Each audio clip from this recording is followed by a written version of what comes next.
Panel, thank you very much for undertaking this task. I'm Carl Wilcox with the California Department of Fish and Wildlife. I've been engaged in this process now since 2006. And for the department, in making its determinations into the Natural Community Conservation Plan, the adequacy of the science is critical in that process. At the December briefing, I outlined the findings that the department would need to make, much of which revolve around the quality of the science and the depth of the analysis. The department recognizes that as we move forward, as Steve indicated, and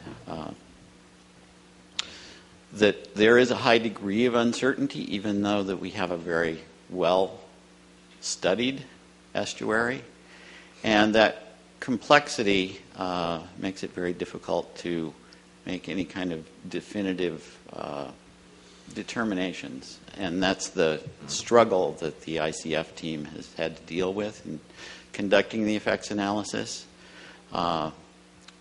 So from that perspective, we would totally support the comments that have been made by the Fish and Wildlife Service here today, and that particularly as it relates to some of the key elements as we move forward that are critical in kind of underpinning the conservation plan. You know, this isn't just a mitigation approach. This is at least from the department's perspective and under the NCCPA,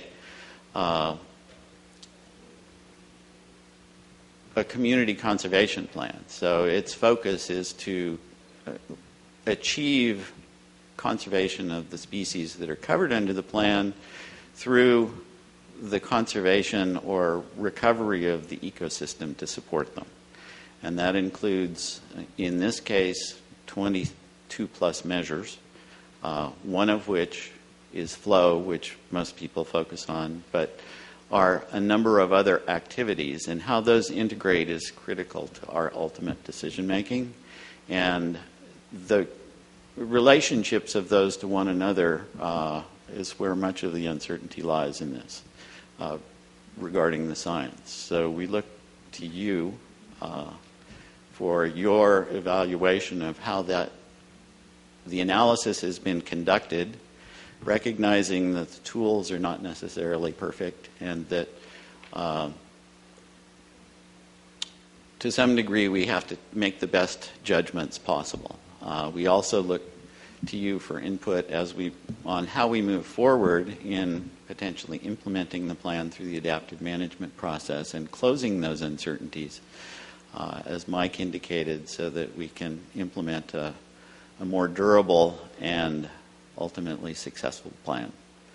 So we look forward to your analysis and input as we move forward. And I want to thank you very much for all the time you've put into this, and just emphasize the importance of your input. Thank you.